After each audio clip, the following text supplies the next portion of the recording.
Gracias, señor presidente. Saludo para la comisión y los asistentes. En primer lugar, queremos saludar de verdad con mucha alegría la decisión que ha tomado el gobierno nacional y la guerrilla del ELN de iniciar un diálogo de paz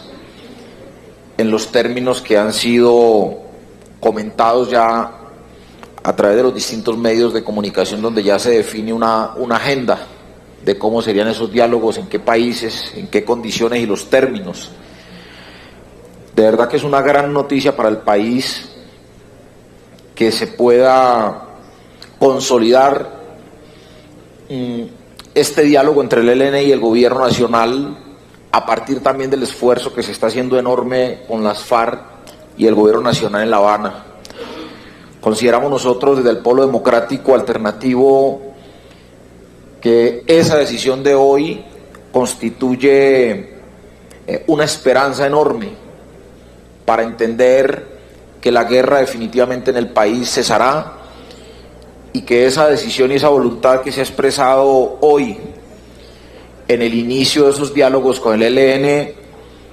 pues nos obligan a entender que la posibilidad de reconstruir a este país es cierta, que la posibilidad de generar grandes transformaciones en Colombia a partir de la consolidación y la construcción de la democracia en Colombia son conducentes, y eso de verdad nos anima mucho a seguir acompañando todos estos esfuerzos de paz y la concreción de estos acuerdos tal y como lo han establecido hoy en la agenda que pactaron el gobierno nacional y los comandantes o los voceros del ELN. Pensamos entonces pues que es una noticia muy importante. En relación a la reforma constitucional que se ha planteado en segunda vuelta, nosotros tuvimos la posibilidad de discutir nuevamente esta mañana la conveniencia o el aporte que le pueda generar esta reforma constitucional al proceso de paz en La Habana. Quisiéramos nosotros, señor ministro, desde el Polo Democrático, poderlos acompañar de manera integral en la decisión que ha emprendido este gobierno de alcanzar la paz con las guerrillas, pero se siguen sosteniendo de parte nuestra diversas preocupaciones en función de lo que se está discutiendo en La Habana. Hasta el día de hoy, la información que conocemos es que esta reforma constitucional no hace parte de los acuerdos que se tienen entre el gobierno nacional y las FARC. Y eso indica que esa concreción o esa implementación de los acuerdos que busca esta reforma constitucional a partir de las facultades que se le pretenden dar al presidente y a partir de reformar los procedimientos que establece la Constitución Nacional para adelantar las transformaciones o las reformas constitucionales se vayan a cambiar, no hacen parte del acuerdo que haya establecido las FARC y el gobierno nacional como un mecanismo de refrendación o como un mecanismo de procedibilidad a la hora de desarrollar cada uno de los puntos que se están acordando o que van a salir del acuerdo final. Por ende, a nosotros nos surge esa enorme preocupación que, sin haber concretado dentro del acuerdo final el mecanismo por el cual se van a implementar estos acuerdos, sea este y no otro que hoy esté planteando las FARC o que esté planteando el gobierno nacional en la mesa. Esa unilateralidad que en muchas ocasiones toma el gobierno o que en muchas ocasiones toma las FARC, como también lo hemos planteado y lo hemos cuestionado, por ejemplo, la decisión unilateral que toman las FARC cuando se presentó en el Conejo Guajira a hacer política armada contra cualquier escenario democrático, contra cualquier posibilidad de construcción de democracia que nosotros cuestionamos, pues finalmente no es esa la vía para que se inicie la consolidación de la paz y se inicie pues esa otra etapa de la nueva Colombia que nosotros estamos planteando. Entonces, esa unilateralidad que se plantea en esta reforma constitucional es supremamente peligrosa, puede conllevar inclusive a un escenario de polarización en la mesa que finalmente nosotros queremos advertir y queremos plantear como una ruta a plantearse y a consolidarse. De otra parte, nos preocupa el mecanismo que trae esta reforma constitucional. O sea, reformar la estructura de la Constitución desde la perspectiva del procedimiento que tiene o que manda la Constitución política colombiana para reformar la Constitución está por fuera de la propia jurisprudencia de la Corte Constitucional. Hay diversas sentencias de la Corte Constitucional que establecen de manera puntual y de manera detallada que las competencias que nosotros tenemos como Congreso es de reformar la Constitución y no de sustituirla. Y es evidente que lo que se está planteando aquí de manera integral en el proyecto es una forma de sustitución de la Constitución política colombiana que nosotros como constituyente derivado no podemos arrogarnos esas facultades ni podemos implementarla aún a pesar de que estemos hablando o estableciendo un fin tan loable como es el fin de la paz. Entonces, sobre esa caracterización jurisprudencial tenemos una enorme preocupación que se construya un escenario de estos sobre la base de pasar por encima ya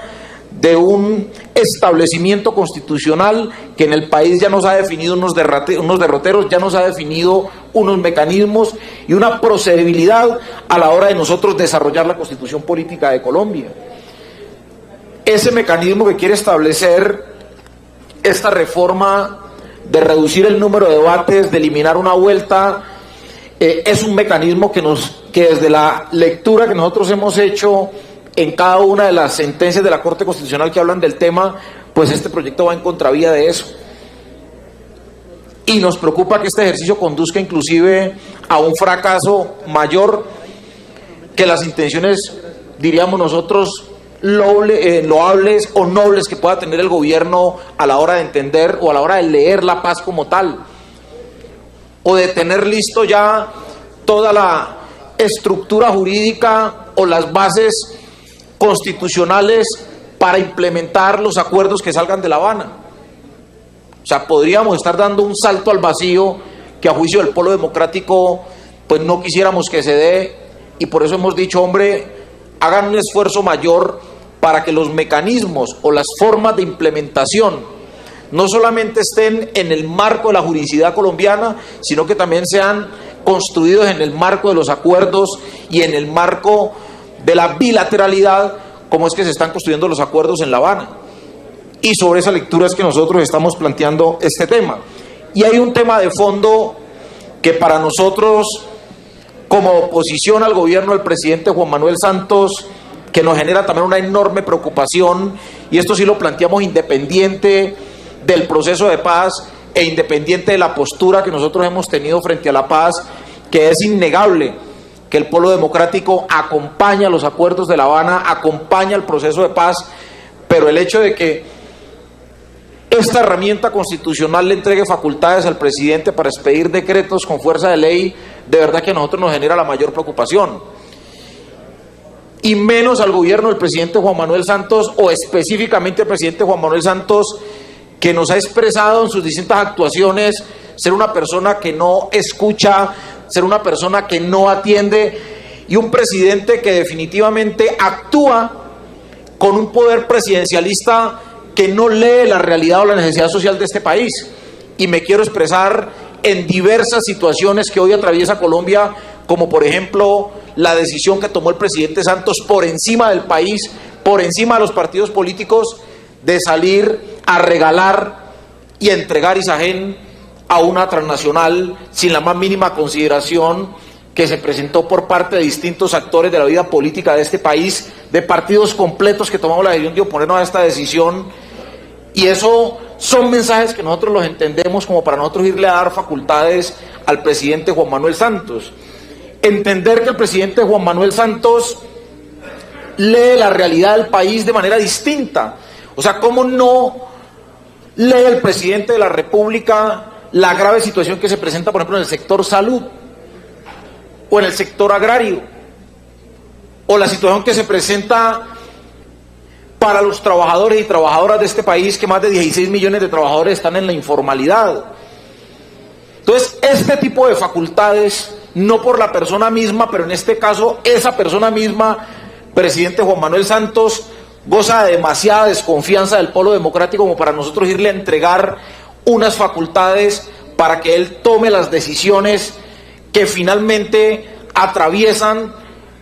preocupaciones históricas que ha tenido este país en temas definitivos y contundentes para Colombia, como es en temas agrarios. O sea, estas facultades le permitirían al presidente de la República tomar decisiones, él solo, frente a temas agrarios de este país que no se han discutido por más de 50 años. O sea, nosotros no estamos en la capacidad de entregarle, aún así sea por la paz,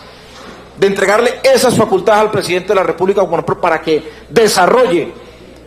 su política o su dinámica en materia de lo que significa la política agraria de este país.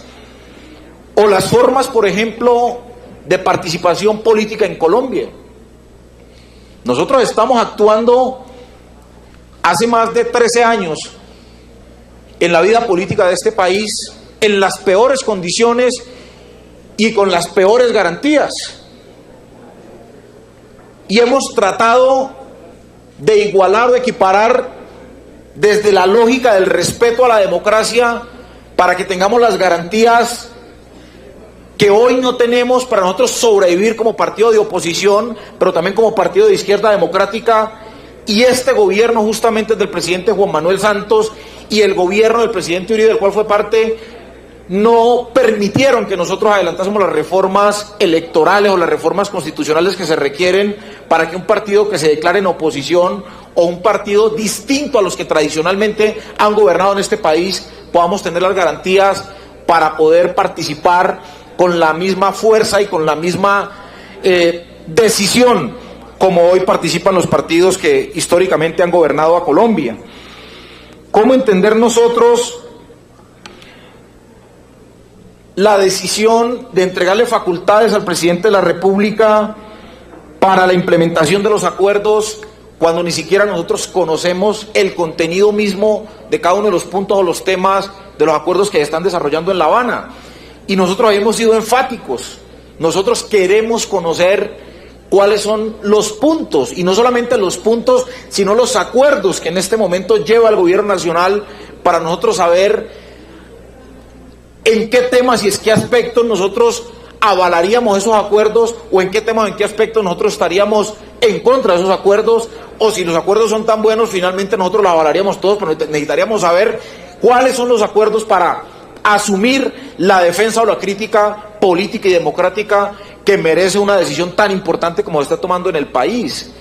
Es que lo que hay que advertir aquí es que esas facultades que hoy se le entregan o que se le quieren entregar al presidente de la República nos llevan a un escenario absolutamente peligroso e ilimitado de decisiones que pueda tomar el presidente de la República, porque el Congreso estaría despojando de su competencia natural y constitucional y democrática para entregárselas a un presidente o al poder presidencialista, que en este caso es representado por el presidente Juan Manuel Santos. Entonces, esas preocupaciones nos surgen a nosotros a la hora de asumir la discusión de esta reforma constitucional, y por eso hemos considerado, señor presidente, que el Polo Democrático, como lo hicimos en la primera vuelta, se queda al margen de aprobar esta reforma, y por consiguiente nosotros dejamos esta intervención como constancia, esperando que el gobierno nacional y las FARC logren acordar los mecanismos para que la implementación de los acuerdos sean construidos de manera bilateral entre las FARC y el gobierno nacional, y no se aplique en este caso y en un momento tan delicado y en un momento tan importante, ya casi al final de los acuerdos de La Habana, pues se salga con una reforma constitucional de esta altura, de este nivel, que inclusive puedan conducir a afectar los buenos términos en que puedan estarse desarrollando los acuerdos en La Habana. De esta manera, entonces, dejamos la posición del Polo Democrático Alternativo. Esta es una decisión de toda la bancada, es una decisión que tomamos en esta mañana, y aspiramos entonces, señor presidente, poder avanzar en los términos que hemos planteado en nuestra constancia el día de hoy. Muchas gracias. Muy bien, senador Alexander López.